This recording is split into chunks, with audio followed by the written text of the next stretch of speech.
Welcome, and thank you for joining us on this journey. Settle in, get comfortable, and allow the weight of your day to recede. The world we are about to enter is one of gilded palaces and frozen steppes, of whispered court intrigues and vast, sweeping ambition.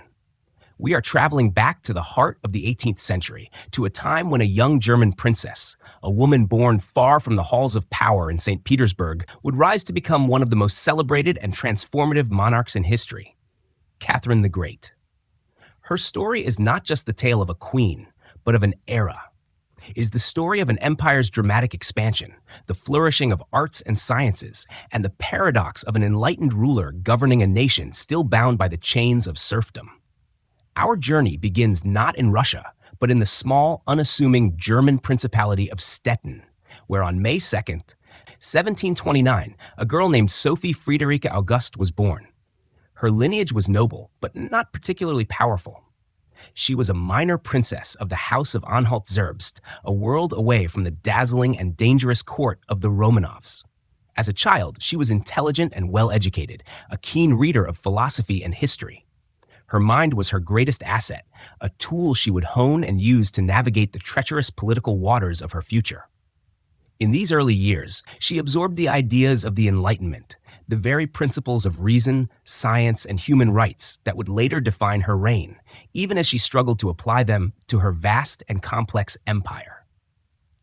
The call to Russia came not for Sophie herself, but for a potential bride for the heir to the Russian throne, Grand Duke Peter. In 1744, at the tender age of 15, Sophie's life was irrevocably altered.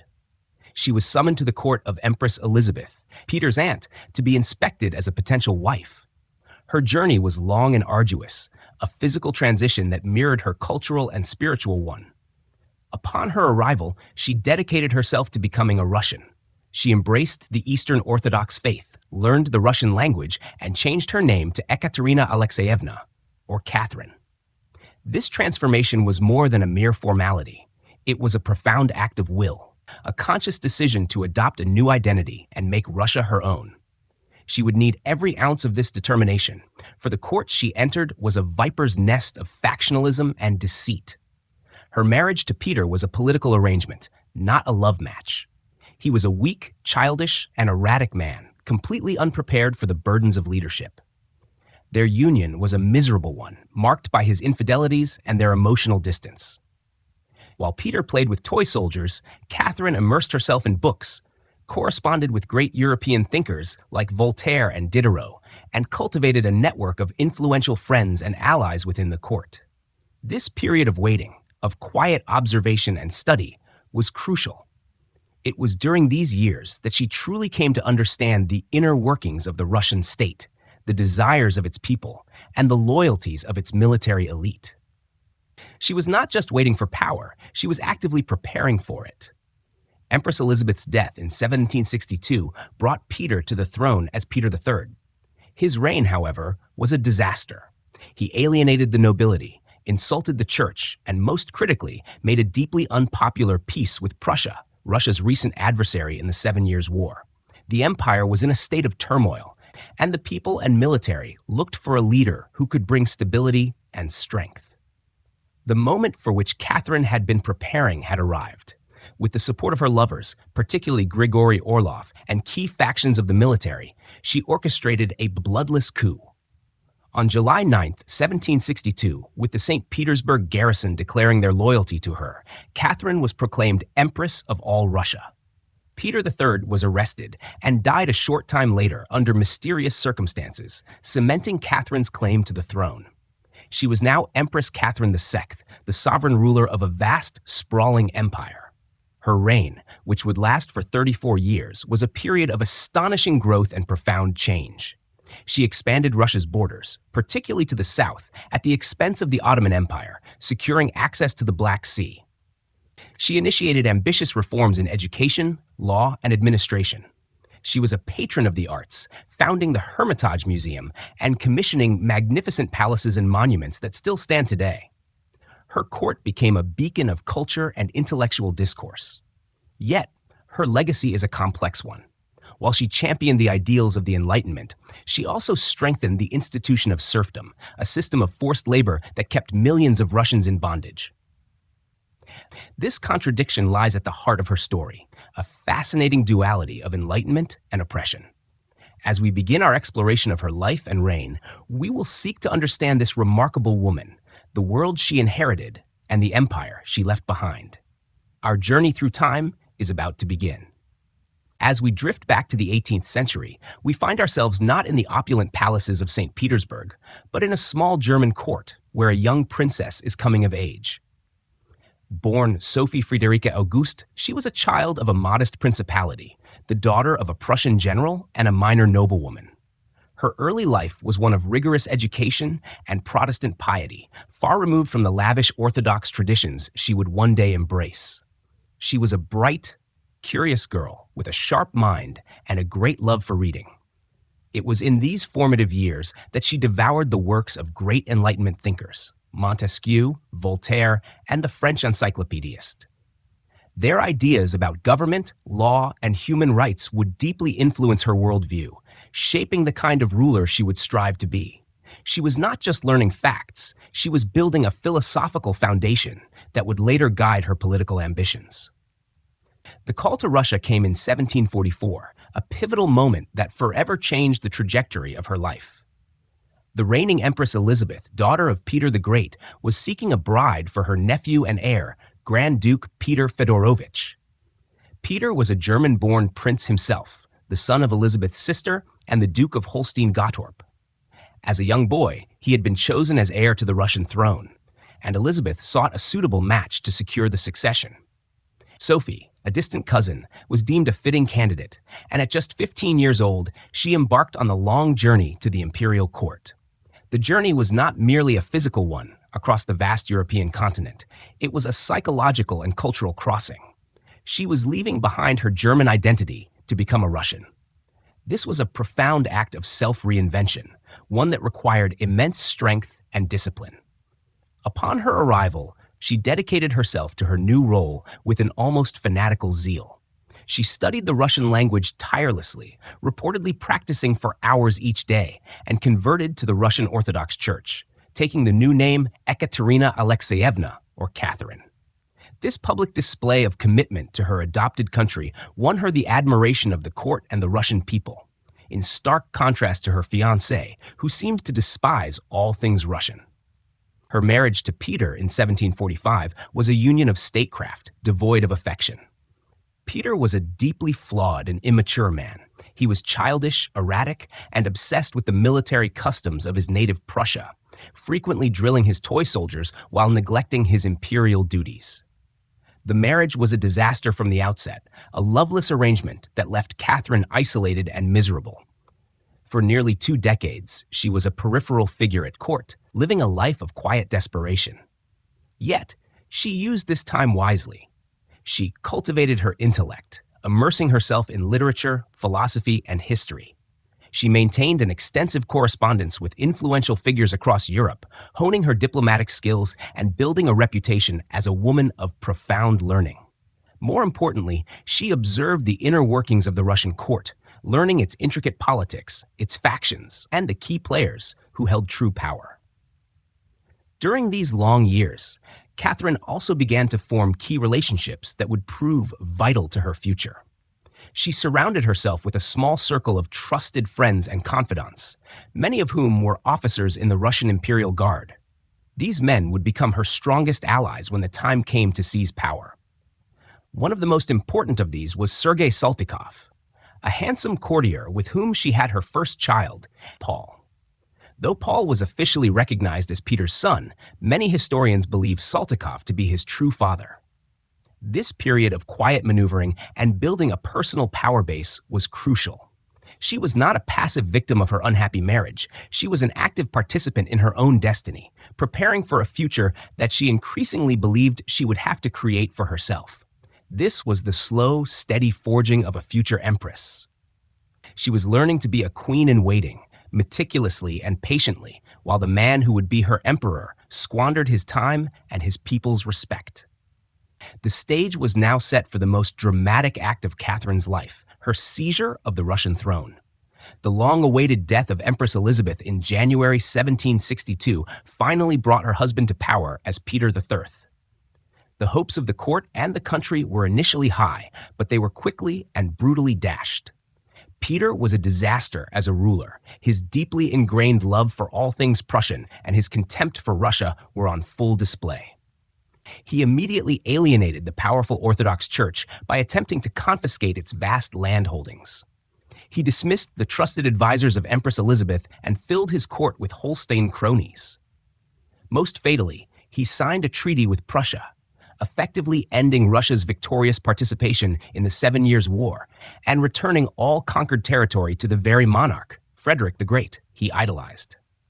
This action was seen as an unforgivable betrayal by the Russian military, which had fought and bled for these gains. As Peter's popularity plummeted, Catherine's rose. She had spent years cultivating relationships with key figures in the military, particularly the Orlov brothers, Grigory and Alexei, who commanded significant influence within the imperial guard. These men saw in Catherine not just a potential sovereign, but a true Russian patriot who understood the needs and desires of her people. While Peter was busy with his military drills and eccentric decrees, Catherine was a calm, steady presence, a symbol of hope and stability for a nation teetering on the brink of chaos. She was a master of public relations, attending Orthodox services with sincere devotion and expressing a genuine love for her adopted country, a stark contrast to her husband's open disdain. The moment of truth came in July 1762, just 6 months into Peter III's reign. With the full support of her allies in the Imperial Guard, particularly the Orlovs, Catherine initiated a bloodless coup. On the night of July 8th, she was at a palace outside of St. Petersburg when she received news that one of her conspirators had been arrested. Acting quickly and decisively, Alexei Orlov arrived to inform her that the time had come. She dressed in a man's military uniform, mounted a horse, and rode to the barracks of the Izmailovsky regiment in the capital. There, she was greeted with cheers and declared Empress of all Russia by the very soldiers who had grown to despise Peter. The coup was swift and surprisingly unopposed. Peter, surrounded by loyalist forces, was isolated and defenseless. The next day, as Catherine's support solidified, Peter III was forced to abdicate. He signed a document giving up his throne, a final humiliating act for a man who had so little understanding of what it meant to rule. He was arrested and taken to a country estate, where he died a week later. The official cause of death was given as a severe case of hemorrhoidal colic, but it is widely believed that he was murdered by the Orlov brothers to prevent any possibility of a counter-coup. Catherine's role in this murder remains a subject of historical debate, but she undoubtedly benefited from it. With Peter III gone, her claim to the throne became unassailable. She was not a Romanov by blood, but she had seized power through a combination of political cunning, personal charisma, and the unwavering support of the military. She had transformed herself from a minor German princess into the absolute ruler of a vast empire, a feat of political genius that would forever define her legacy. The coup of 1762 was more than just a change in leadership. It was a testament to Catherine's remarkable will and her deep understanding of the levers of power within the Russian state. She had gambled everything and won, proving that she was a force to be reckoned with.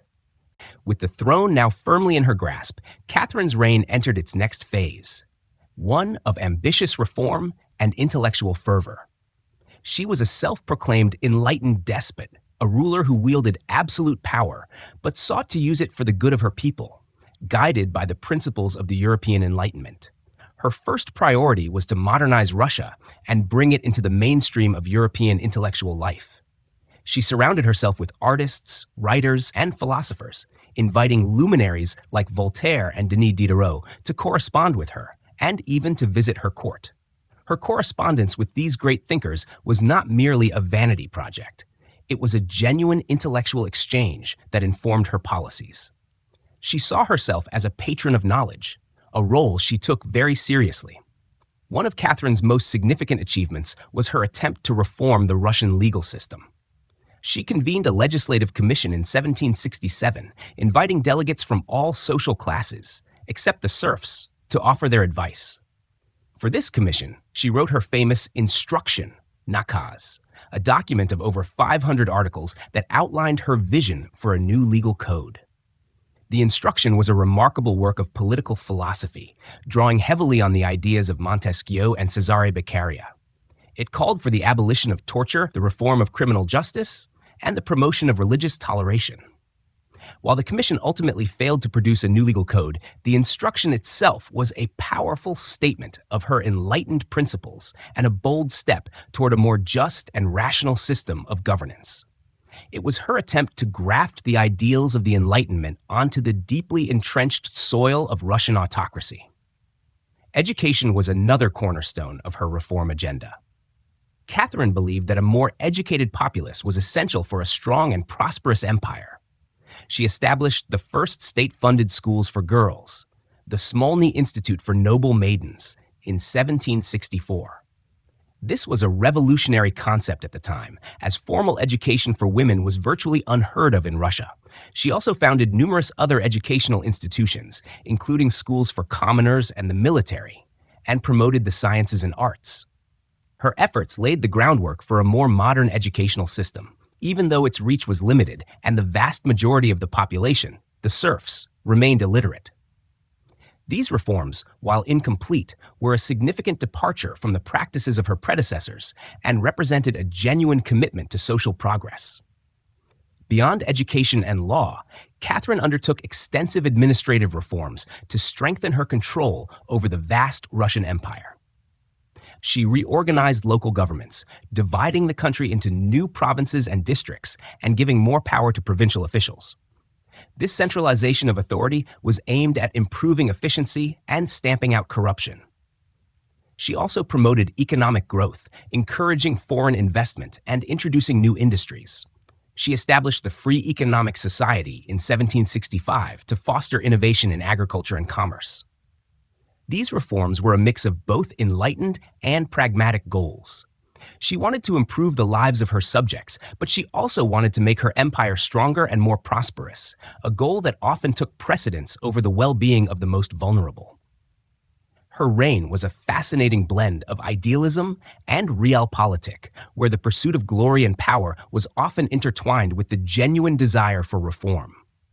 She was a woman who could quote Voltaire one moment and wield the iron fist of an autocrat the next, a paradox that remains at the heart of her complex legacy. While Catherine was pursuing her enlightened reforms at home, she was simultaneously engaged in a series of ambitious military campaigns that would dramatically reshape the map of Europe.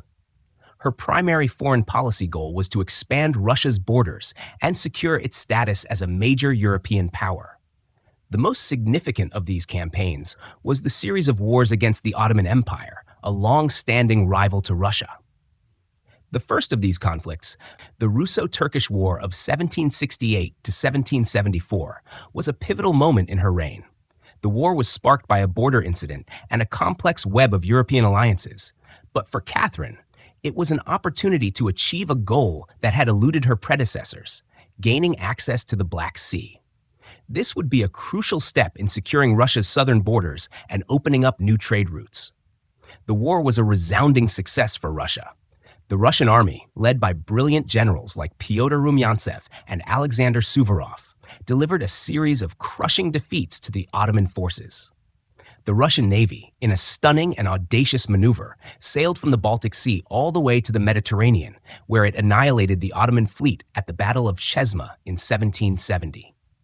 This naval victory sent shockwaves across Europe and demonstrated Russia's newfound military prowess. The war concluded with the Treaty of Kuchuk-Kainarka in 1774, a landmark agreement that granted Russia significant territorial gains, including the strategic port city of Kerch on the Crimean Peninsula.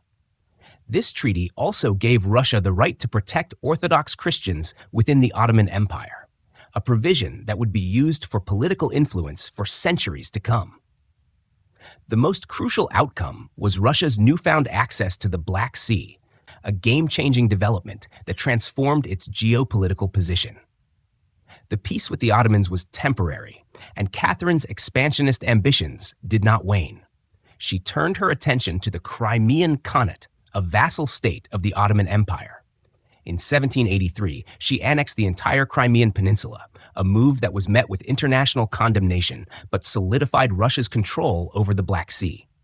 To underscore this achievement, she embarked on a famous journey to the newly conquered territories in 1787, traveling in a lavish carriage with her court, a public spectacle designed to showcase Russia's power and her personal triumphs.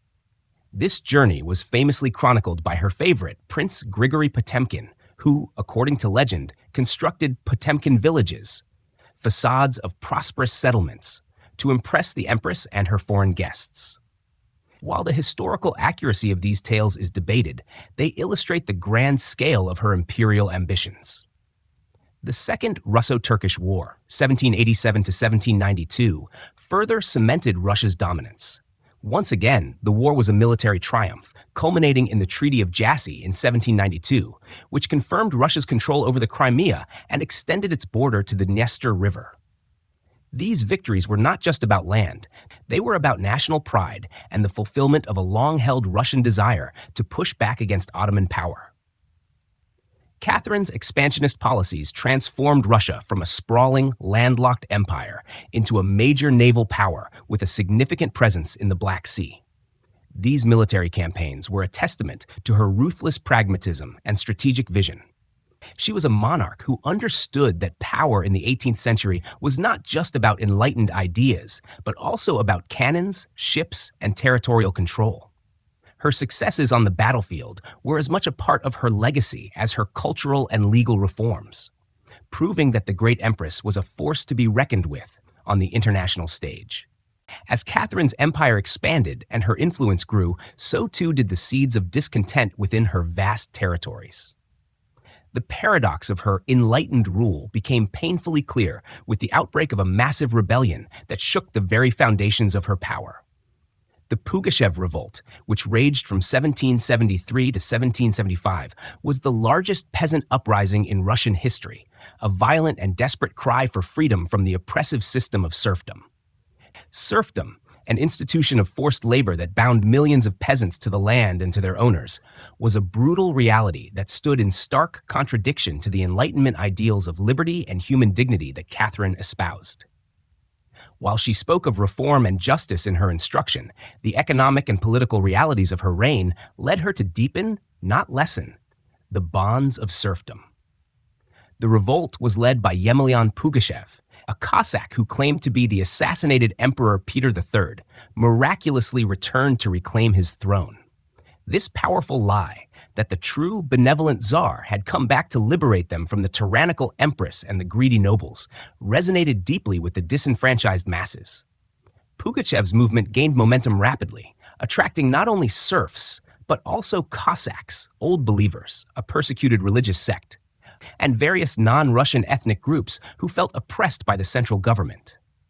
The rebellion swept through the Ural Mountains and the Volga River region, a vast and remote area where imperial authority was weak. Pugachev's forces captured towns, massacred nobles and government officials, and established a parallel government. The scale and ferocity of the uprising were terrifying to the Russian elite, who feared that the entire social order was on the verge of collapse. For Catherine, the rebellion was a profound shock and a personal crisis. It exposed the deep chasm between her enlightened rhetoric and the brutal realities of her empire. Initially, she underestimated the threat, believing it to be a minor peasant disturbance. However, as Pugachev's army grew and his forces threatened key cities like Kazan, she was forced to divert troops from her ongoing war with the Ottoman Empire to crush the revolt. The response was swift and brutal. General Alexander Suvorov, one of her most capable military commanders, was recalled from the front and dispatched to quell the uprising. The Imperial Army, with its superior training and equipment, systematically defeated Pugachev's forces in a series of battles. The rebellion was ultimately crushed, and Pugachev was betrayed by his own followers, captured, and taken to Moscow in an iron cage. The aftermath of the revolt was a decisive turning point in Catherine's reign. The rebellion and the fear it instilled effectively ended her period of radical reform.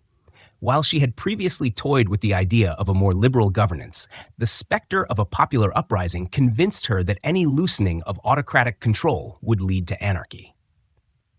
Instead of easing the burden on the serfs, she moved to strengthen the power of the nobility, giving them even greater control over their lands and their human property. The Pugachev Revolt hardened her resolve and cemented her commitment to absolute rule. Pugachev himself was publicly executed in Moscow in 1775, a brutal display of imperial power designed to send a clear message to any who might consider future rebellion. The legacy of the revolt is a grim reminder of the fundamental contradiction at the heart of Catherine's reign. A monarch who was a champion of Enlightenment ideals in theory, but a ruthless defender of autocracy and serfdom in practice. The rebellion showed her the limits of her own progressive ambitions and the ultimate price of maintaining her power. In the grand, glittering court of Catherine the Great, a world of politics, power, and patronage unfolded, centered around the men she chose to share her life with. These men, often referred to as her favorites, were more than just lovers. They were her closest confidants, advisors, and generals. The role of the favorite was a unique and often powerful position in the Russian court, one that could bestow immense wealth and influence upon its holder. For Catherine, these relationships were both a source of personal comfort and a crucial part of her political strategy. She was a woman who navigated a male-dominated world, and her alliances with these men were key to maintaining her authority and executing her vision for the empire. The most famous and influential of Catherine's favorites was undoubtedly Prince Grigory Potemkin. He entered her life in the early 1770s. A handsome and brilliant military officer with a sharp intellect and a flair for the dramatic. Their relationship was one of the most remarkable partnerships in history. While they were lovers for a time, their bond quickly evolved into a deep and enduring friendship and political collaboration. Potemkin was not just a courtier, he was a statesman, a general, and a visionary. He played a pivotal role in Catherine's territorial expansion, particularly the conquest and administration of the newly acquired southern lands, including the Crimea. He was the architect of what became known as New Russia, overseeing the construction of new cities, ports, and naval fleets. His influence was so great that he was widely considered to be the second most powerful person in the empire. While Potemkin was the most prominent, he was by no means the only favorite. Catherine had a succession of male companions throughout her long reign, each with their own unique relationship to the empress and the court. There was Stanisław Poniatowski, a Polish nobleman with whom she had a romantic relationship before she became empress. Their connection was instrumental in her later political dealings with Poland. And she would eventually orchestrate his rise to the Polish throne, a move that would have profound and tragic consequences for the country. There was also Platon Zubov, her final favorite, a much younger man who wielded considerable influence in the last years of her life. These men were not simply romantic partners, they were part of the fabric of her government, often serving as liaisons between the empress and her ministers and playing key roles in policy decisions. The institution of the favorite was a reflection of the unique power dynamics of the Russian court. It allowed Catherine to reward loyalty, create a powerful inner circle, and ensure that she was never politically isolated. While her relationships with these men were often a subject of scandal and gossip in Europe, they were a practical and effective way for a female monarch to govern in a society that was not always comfortable with a woman at its head. The favorites were an extension of her own will, and she used their talents and connections to serve her own ends. The opulence and intrigue of her court were a backdrop to this system. Palaces like the Winter Palace were not just residences, they were centers of power where ambitious men vied for her attention and favor. The grand balls, theatrical performances, and lavish dinners all served a political purpose, allowing Catherine to observe, reward, and control the social and political landscape of her empire. These relationships, both public and private, were a testament to her mastery of court politics and her ability to bend the rules of a male-dominated world to her advantage. Amidst the military campaigns and political intrigues, Catherine the Great was also a passionate patron of the arts, transforming Russia into a vibrant cultural hub. She saw art and architecture not merely as decorative elements, but as powerful tools of statecraft, symbols of her empire's power, sophistication, and rightful place among the great nations of Europe. Her reign marked a flourishing of Russian culture, often referred to as the Golden Age of Catherine. She embraced the ideas of the neoclassical movement, which celebrated the rationality and grandeur of ancient Greece and Rome, and she used this style to build magnificent public buildings and palaces that projected an image of stability and imperial authority. The most famous of Catherine's cultural projects was the founding of the Hermitage Museum in St. Petersburg. What began in 1764 as a private collection of paintings purchased from a Berlin art dealer quickly grew into one of the world's most extensive and important art museums. Catherine was a voracious collector, acquiring thousands of paintings, sculptures, and works of art from across Europe. She bought entire collections from wealthy patrons and even commissioned works from prominent artists. The collection was initially housed in a small palace, which she called the Hermitage, or place of solitude.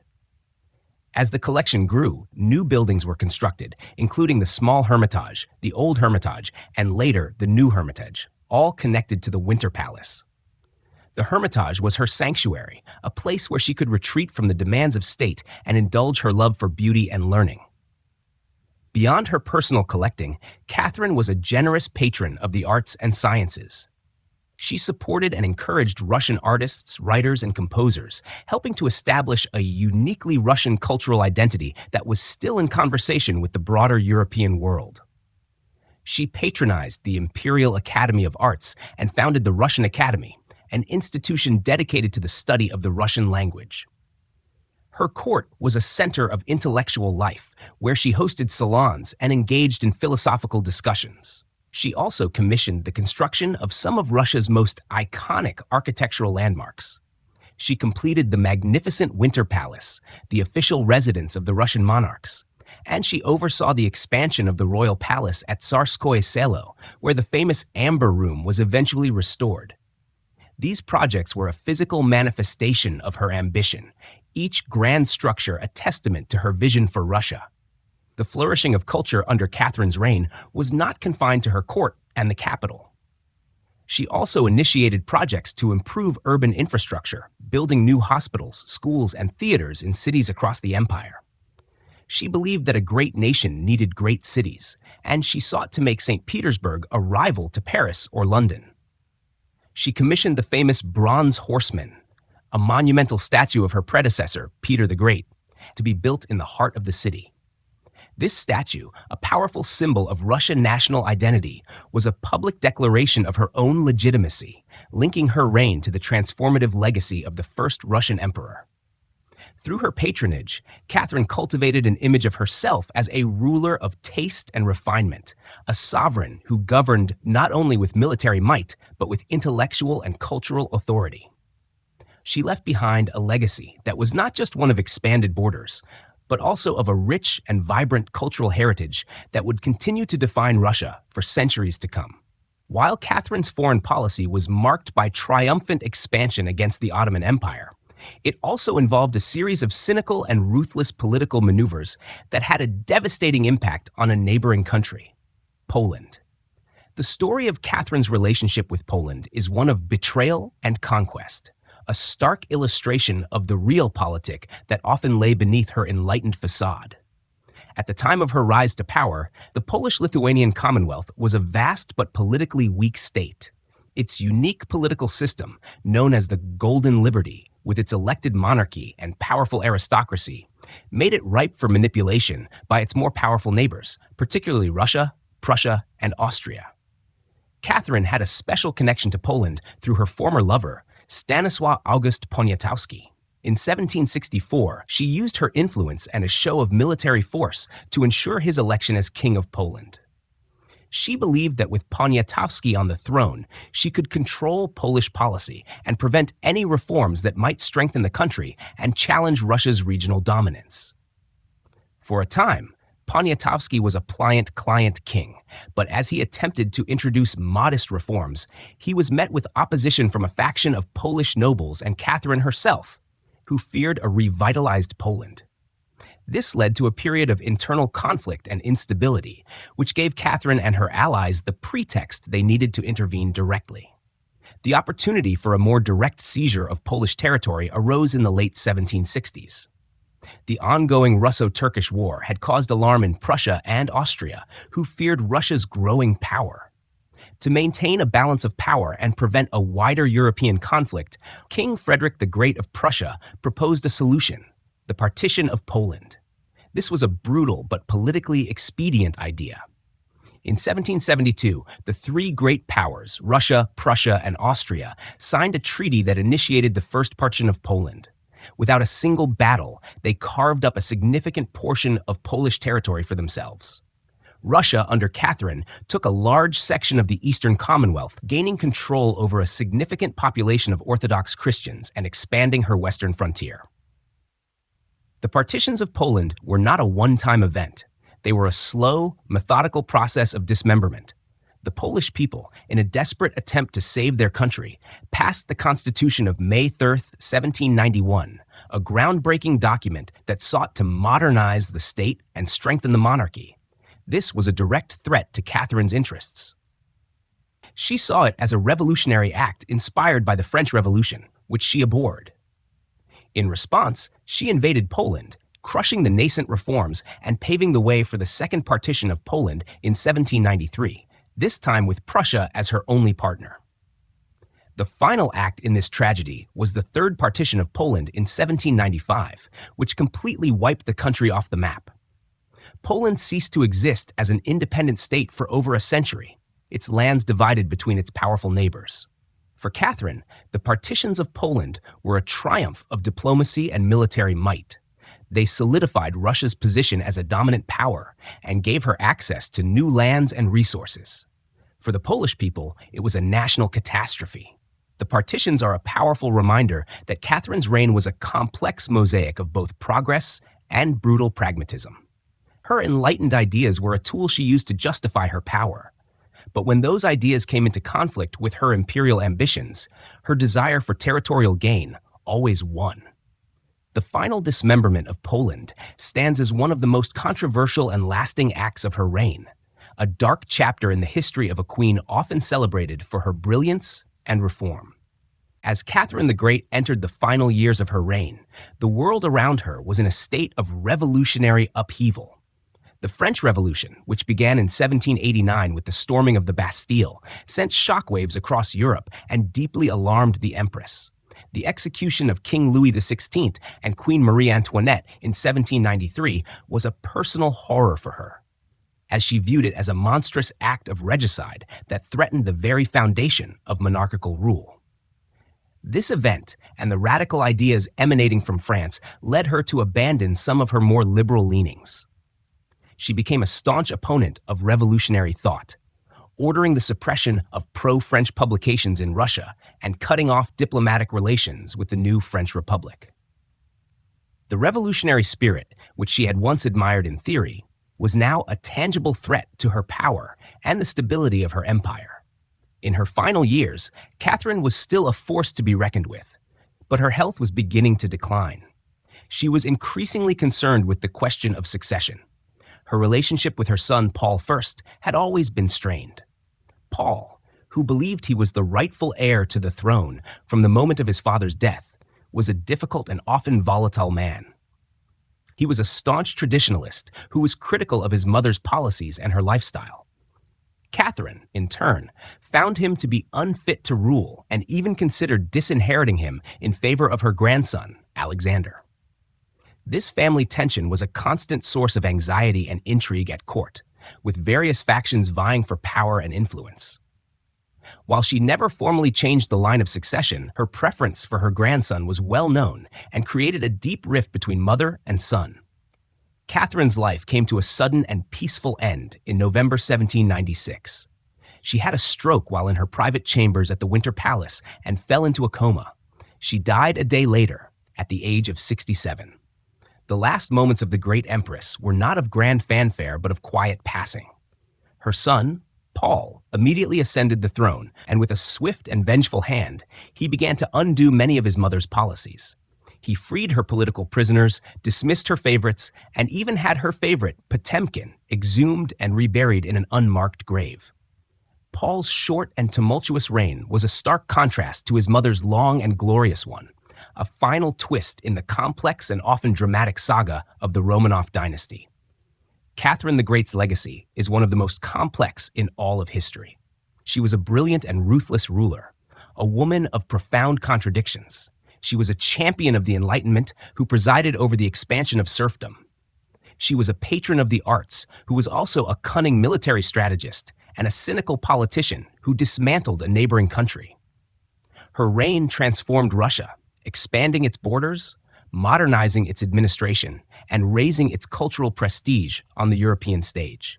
She left behind an empire that was stronger, more prosperous, and more powerful than the one she had inherited.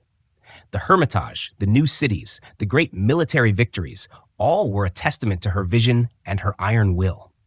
Yet, her legacy is also one of oppression, of the millions of serfs who remained in bondage, and of the brutal dismemberment of Poland. As we end our journey through her remarkable life, we are left to ponder this paradox, a story of an empress who was both enlightened and autocratic, a ruler who was truly great in every sense of the word, for both her triumphs and her flaws.